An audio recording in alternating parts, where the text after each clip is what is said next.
₹25 के लिए हमारे देश का विभाजन हुआ और पाकिस्तान बना।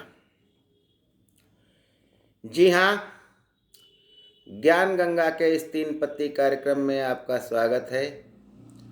आज मैं आपसे चर्चा करना चाहता हूँ कि वे कौन सी परिस्थितियाँ थीं कि मात्र ₹25 के लिए हमारे देश का विभाजन हो गया। तो इस संबंध में जब हम देखते हैं तो यह पाते हैं कि मोहम्मद अली जिन्ना जो पाकिस्तान बनाने के लिए जिम्मेदार हैं,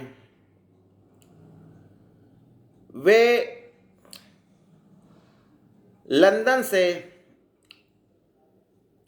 वकालत की पढ़ाई करके आए थे और सबसे कम उम्र के बैरिस्टर बने थे।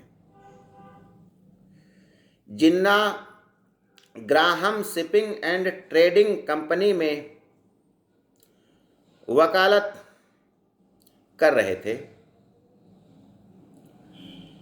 जब वेतन की बात आई तो कंपनी जो वेतन दे रही थी, जिन्ना उससे संतुष्ट नहीं थे और वे अपनी तनख्वाह में ₹75 बढ़वाना चाहते थे। होते करते कंपनी ने पहले 25 फिर ₹50 तक बढ़ोतरी करना मंजूर किया, लेकिन जिन्ना की जिद कि हमें तो ₹75 ही बढ़वाने हैं, उधर कंपनी की भी जिद कि हम 75 नहीं बढ़ाएंगे। बात अटक गई। 50 तो बढ़ा लिया, लेकिन ₹25 कंपनी ने नहीं बढ़ाया और जिन्ना ने वह नौकरी छोड़ दी। यदि ₹25 कंपनी बढ़ा देती तो वे Graham shipping and trading company में वकालत करते रहते और भारत की राजनीति में आते ही नहीं, और यदि आते ही नहीं तो पाकिस्तान बनने का सवाल ही नहीं पैदा होता है। तो यह रही वह बात कि ₹25 के लिए पाकिस्तान बना।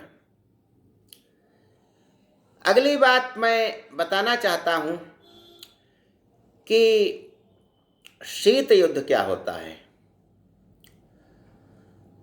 दो सेनाएं जब आमने सामने होती हैं तो उसे युद्ध कहा जाता है, लेकिन शीत युद्ध जो शीतलता लिए होता है, ठंडा होता है, वह क्या होता है, उसकी शुरुआत कहाँ से हुई?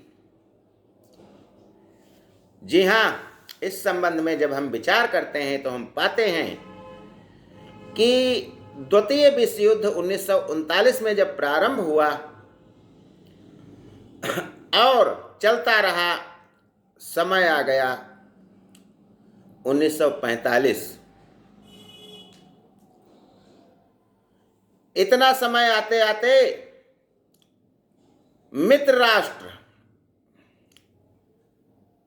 धुरी राष्ट्र पर हावी होने लगे थे।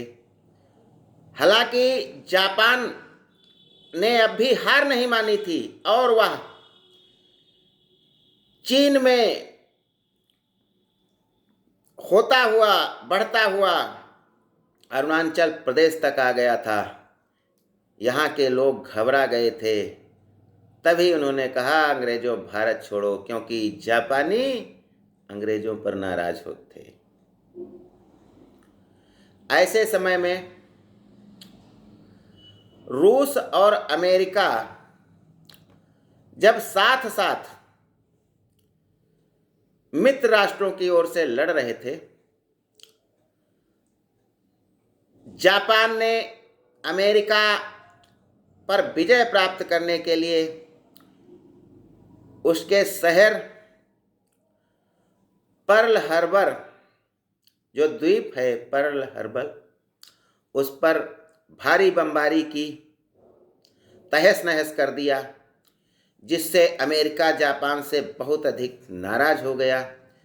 उसने रूस से कहा कि चलते हैं, दोनों जापान को मारते हैं। रूस ने कहा कि 15 अगस्त के बाद हम दोनों चलेंगे और जापानियों को सबक सिखाएंगे, क्योंकि उन्होंने चीन के शहर, चीन की राजधानी नानजिंग में जो अत्याचार किया है, जो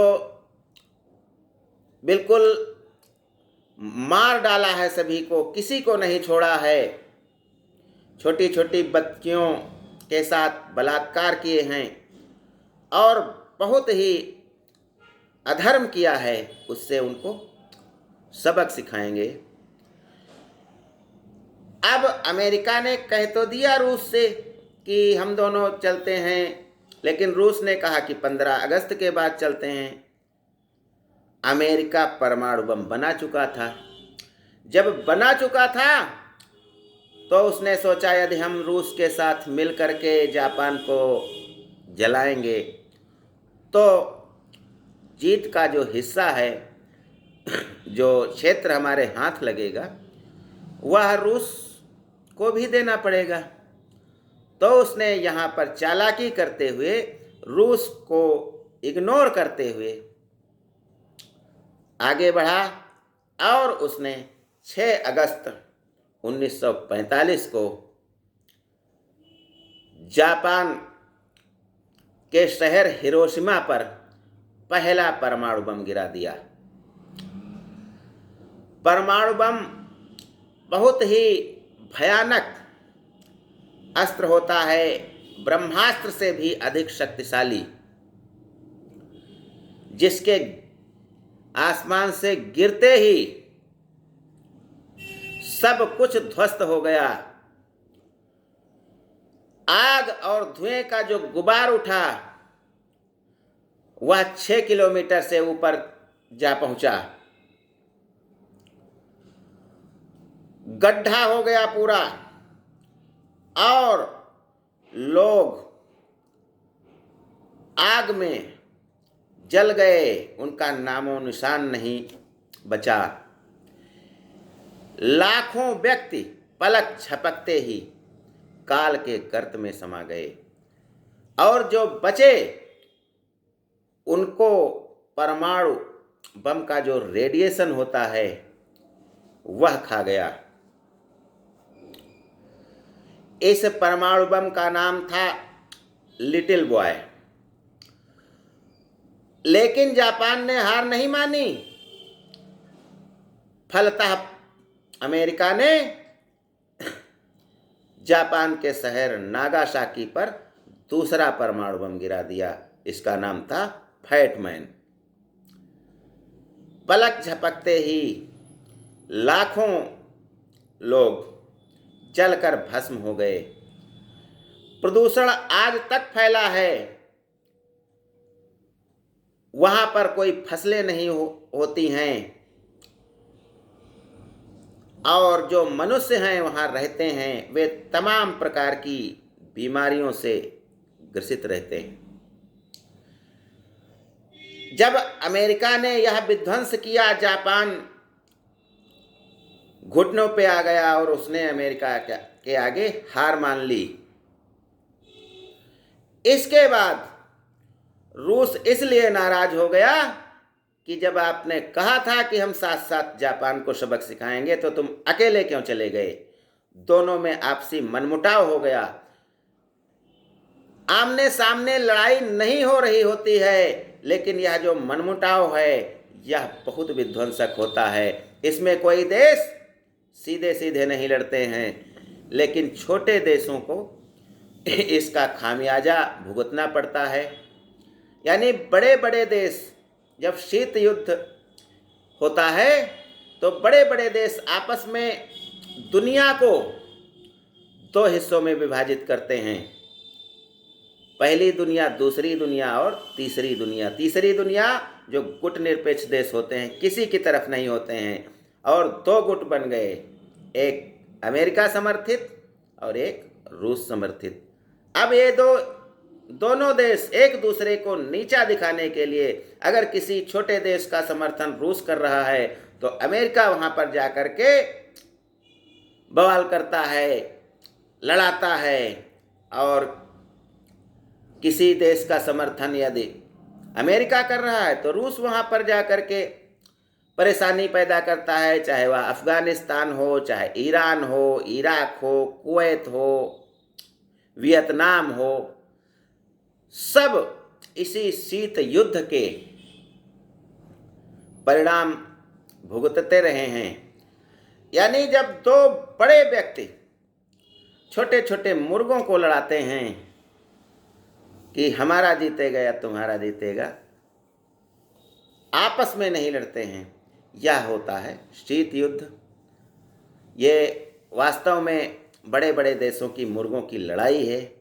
दुनिया के सारे देश इसका निशाना बनते हैं, और अमेरिका और रूस आपस में जो है ये शीत युद्ध की परिभाषा में आगे बढ़ते हैं। जय हिंद, जय भारत।